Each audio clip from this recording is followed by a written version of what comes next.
логикалық және сөздік талдауға берілген мына бір есепті қарастырайық.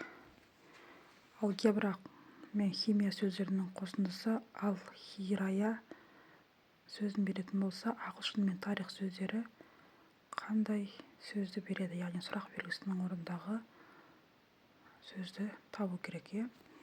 Әріптерден құралған сөзді табу керек. Алгебра сөзіндегі бастапқы екі әріпті алып тұр. Химия сөзіндегі бастапқы екі әріп алынып тұр. Одан кейін алгебра сөзіндегі соңғы екі әріп алынып тұр. Химия сөзіндегі соңғы әріп алынып тұр. Енді сол тура осы ретпен қазір біз ағылшын мен тарих сөздеріндегі әріптерді алатын боламыз. ағы, астына ағы, одан кейін химиядағы бастапқы екі әріп та. Одан кейін алгебрадағы соңғы екі әріп